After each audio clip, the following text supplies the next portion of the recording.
du Burkina Faso, concitoyennes et concitoyens.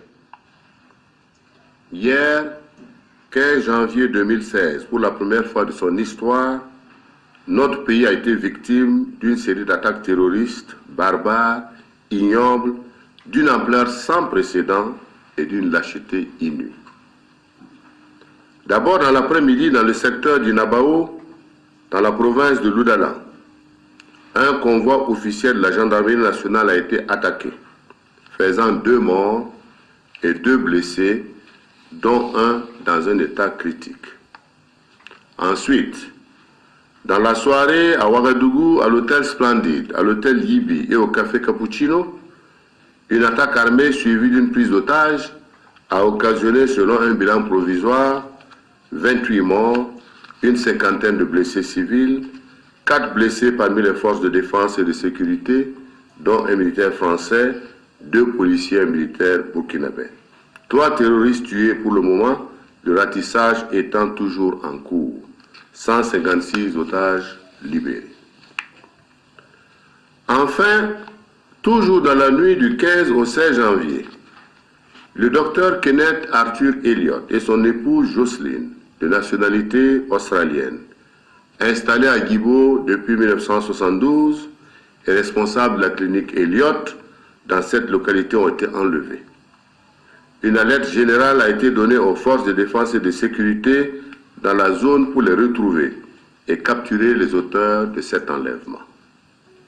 Au nom du peuple burkinabé, du gouvernement, à mon nom personnel, j'adresse mes condoléances aux familles éplorées victimes de ces actes terroristes.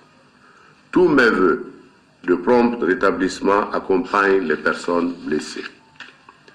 Je tiens à saluer le professionnalisme et la solidarité entre les forces de défense et de sécurité burkinabées et les forces spéciales françaises et américaines qui ont permis de lancer et de conduire avec succès l'offensive contre ces terroristes.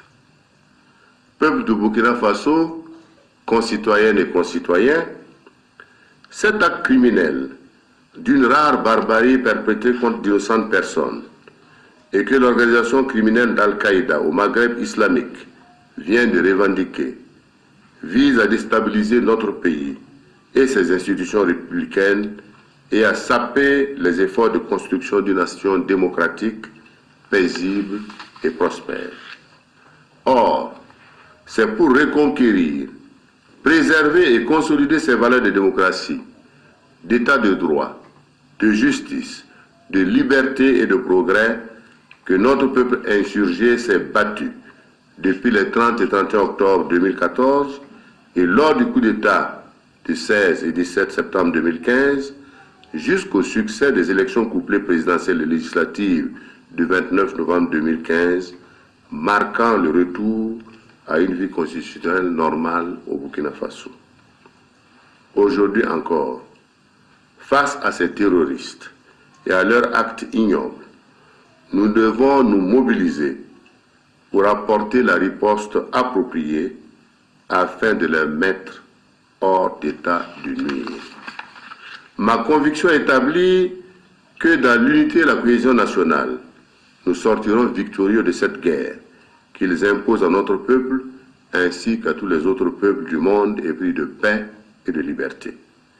D'ores et déjà, le gouvernement a reçu les instructions pour prendre les mesures qu'exigent les circonstances en vue de renforcer la sécurité de nos institutions, de nos lieux sensibles et publics, ainsi que celle de nos frontières et des entrées de nos grandes villes.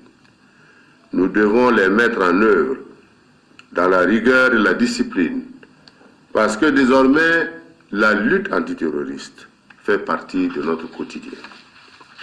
Peuple du Burkina Faso, concitoyennes et concitoyens, lors de mon discours d'investiture le 29 décembre dernier, je rappelais notamment, je cite, « Au moment où j'accède à la plus haute charge de l'État, la situation sécuritaire dans le monde en général et dans la sous-région ouest africaine en particulier est préoccupante en raison de l'ampleur des menaces et actions terroristes.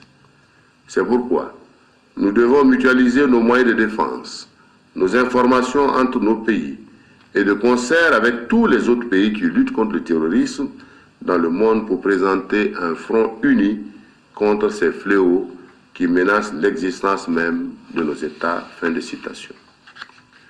Devant ce lourd bilan humain que ces forces du mal ont infligé à notre peuple et à ses amis d'autres pays en visite au Burkina Faso, la nation burkinabé reste sous le choc.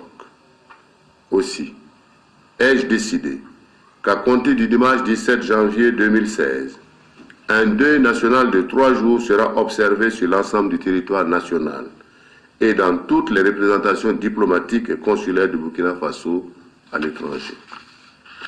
Peuple du Burkina Faso, concitoyennes et concitoyens, en ces moments difficiles pour la nation, je vous invite à rester déterminés, parce que notre engagement commun pour un Burkina démocratique et prospère est plus fort que jamais. Aussi voudrais-je inviter les populations à la vigilance et à la franche collaboration avec les forces de défense et de sécurité pour dénoncer toute personne ou toute situation suspecte dans les meilleurs délais. Unis et déterminés contre le terrorisme et contre toutes les forces du mal dirigées contre notre pays, le peuple burkinabé restera toujours victorieux. Vive le peuple burkinabé, vive la solidarité nationale et internationale, que Dieu bénisse le Burkina Faso. Je vous remercie.